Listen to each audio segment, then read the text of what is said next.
Esulta Vitorigio affermando che per lo scalo aereo palermitano sarà un'estate molto positiva e lo sarà sicuramente per quanti avranno come mete Palermo, Messina, Catania, Trapani e Comiso con la sua vicina Ragusa, collegate da voli aeroportuali, ma anche Enna e Caltanissetta collegatissime tramite autostrade. Manca all'appello lei, la più bella tra le città dei mortali, bella, bistrattata, dimenticata.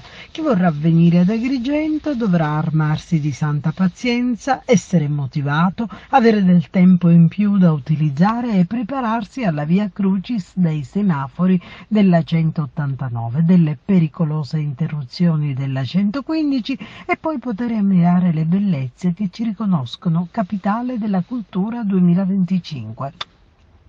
Dice Vitorigio che tra giugno ed ottobre l'offerta da Palermo verso Roma a Fiumicino crescerà del 12% rispetto al 2022, con oltre 500 movimenti da e per in più, e il dato potrebbe addirittura migliorare fino al 17% di incremento, con operatori che saranno 3, Ryanair, ITA e Euroitalia.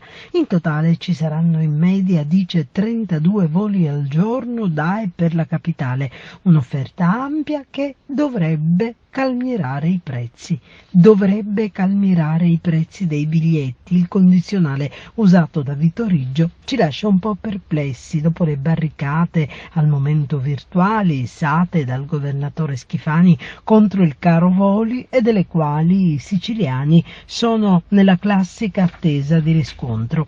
Ma in tutto questo Agrigento ha un problema in più: essere isola nell'isola, meta ambita da parte dei turisti senza collegamenti, con una parte che vuole l'aeroporto, l'altra che vi si oppone, una parte che chiede il completamento e forse sarebbe opportuno affermare il commissariamento delle statali 189 e 115 e un'altra che fa spallucce affermando che si sta lavorando per la risoluzione delle problematiche.